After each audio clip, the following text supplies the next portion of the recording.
নমস্কার, সুরজিৎ মান্না ক্রিয়েশনস চ্যানেলের পক্ষ থেকে তোমাদের সবাইকে সুস্বাগতম। আশা করি তোমরা সকলে ভালো এবং সুস্থ আছো। আমি তোমাদের জন্য এই ভিডিওটিতে তুলে ধরছি 2025 সালের উচ্চ মাধ্যমিক পরীক্ষার্থীদের জন্য এবিটিএ টেস্ট পেপার 2024-2025-এর ইতিহাসে যে সমস্ত সেটগুলি রয়েছে তার মধ্যে আমি এই ভিডিওটিতে তুলে ধরছি এসি 192 নম্বর পেজের এসিকিউ প্রশ্নের সম্পূর্ণ সমাধান। এর আগে আমি তোমাদের সামনে এসি 5, এসি 61, এসি 95, এসি 146 এই সমস্ত পেজগুলোর এসিকিউ সমাধান করেছি এবং সমস্ত অর্থাৎ এসি 5 থেকে এসি 403 পর্যন্ত এমসিকিউ প্রশ্নের উত্তরগুলো করেছি। তোমরা ওই ভিডিওগুলো দেখতে চাইলে আমার চ্যানেলের প্লে লিস্টে গিয়ে দেখে নাও, না হলে এই ভিডিও ডেসক্রিপশনে তার লিঙ্ক দেওয়া থাকবে, সেখানে ক্লিক করেও দেখে নিতে পারো। আলোচনা শুরু করছি। তার আগে তোমাদের কাছে অনুরোধ, তোমরা যদি আমার চ্যানেলে নতুন হও তাহলে আমার চ্যানেলটিকে সাবস্ক্রাইব করে আমার চ্যানেলের সঙ্গে যুক্ত হয়ে যাও এবং এই ভিডিওটি তোমাদের সবচেয়ে প্রিয় বন্ধু বান্ধবীদের মধ্যে শেয়ার করো। 2 দাগে নিম্নলিখিত প্রশ্নগুলির সংক্ষেপে উত্তর দাও। বিকল্প প্রশ্নগুলি লক্ষণীয়। প্রথম প্রশ্ন, ইউরোপের সর্বাধিক গুরুত্বপূর্ণ ঔপনিবেশিক শক্তি কোনটি ছিল? উত্তর, ইউরোপের সর্বাধিক গুরুত্বপূর্ণ ঔপনিবেশিক শক্তি ছিল ব্রিটেন। 2 নম্বর প্রশ্ন, উন্মুক্ত দ্বার নীতির প্রবক্তা কে ছিলেন?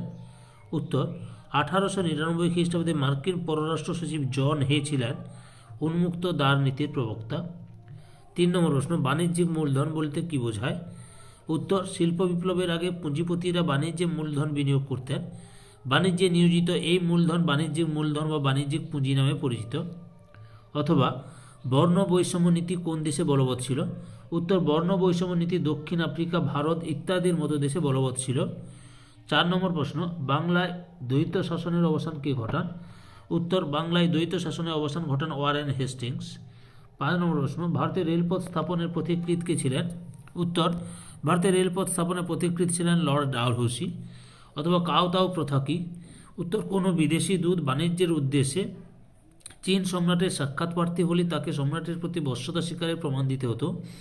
এটি হলো কাউতাও প্রথা। এই প্রথা অনুসারে বিদেশি দূতকে সম্রাটের সামনে ভূমি পর্যন্ত নতজানু হতে হতো। 6 নম্বর প্রশ্ন, কলকাতা স্কুল বুক সোসাইটি কে প্রতিষ্ঠা করেন? উত্তর, প্রখ্যাত শিক্ষাবিদ ডেভিড হেয়ারের উদ্যোগে ও প্রচেষ্টার ফলে 1817 খ্রিস্টাব্দে ক্যালকাটা বুক সোসাইটি প্রতিষ্ঠিত হয়। অথবা আলিগড় আন্দোলন কি?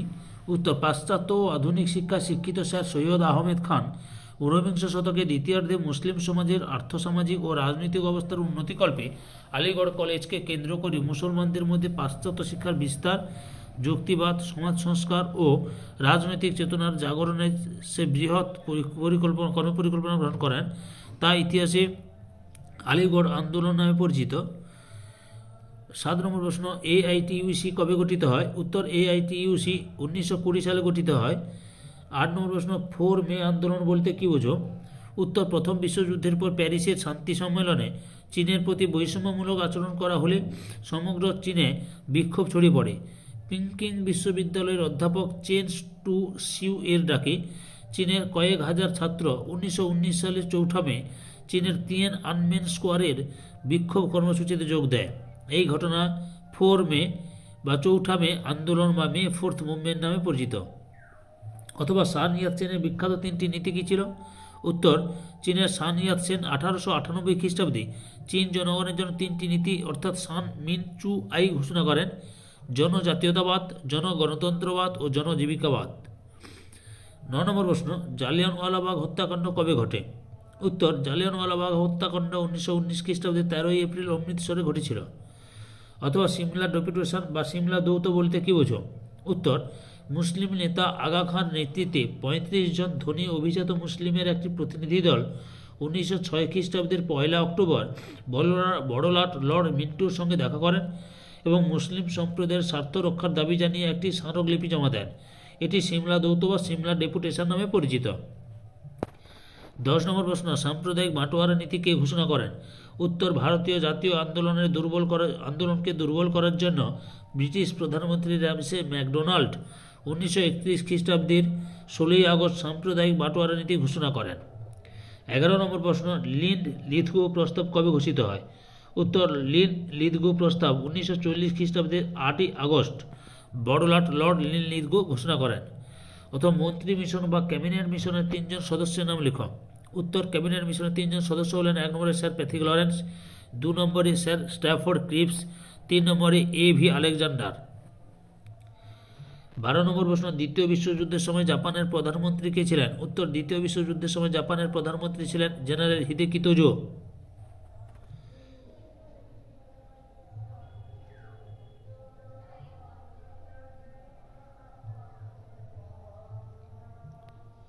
13 নম্বর প্রশ্ন, বার্লিন সংকট বলতে কি বোঝো?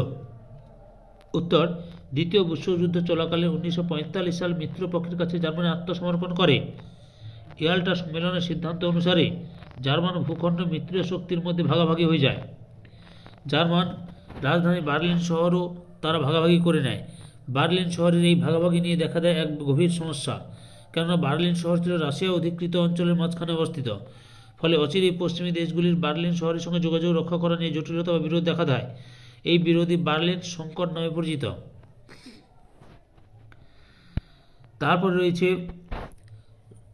14 নম্বর প্রশ্ন, বুলগানিন কে ছিলেন? উত্তর, নিকোলাই বুলগানিন ছিলেন এক সোভিয়েত রাজনীতিবিদ, যিনি 1953 খ্রিস্টাব্দের মার্চ থেকে 1955 খ্রিস্টাব্দের মার্চ মাস পর্যন্ত সোভিয়েত প্রতিরক্ষামন্ত্রী হিসেবে নিযুক্ত ছিলেন।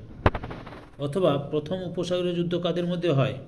উত্তর, 1990 খ্রিস্টাব্দে ইরাক ও কুয়েতের মধ্যে প্রথম উপসাগরীয় যুদ্ধ হয়। কুয়েতের তরফে আমেরিকা, ইংল্যান্ড, ফ্রান্স, মিশর ইত্যাদি দেশও লড়াই করে। 15 নম্বর প্রশ্ন, বাংলাদেশের মুক্তিযুদ্ধের সময় ভারতের প্রধানমন্ত্রী কে ছিলেন? উত্তর, বাংলাদেশের মুক্তিযুদ্ধের সময় ভারতের প্রধানমন্ত্রী ছিলেন ইন্দিরা গান্ধী। তারপরে 16 নম্বর প্রশ্ন, আলজেরিয়া কত খ্রিস্টাব্দে স্বাধীনতা লাভ করে? উত্তর, আলজেরিয়া 1962 সালে স্বাধীনতা লাভ করে। সম্পূর্ণ ভিডিওটি দেখে আমার চ্যানেলের পাশে থাকার জন্য তোমাদের সবাইকে অসংখ্য অসংখ্য ধন্যবাদ।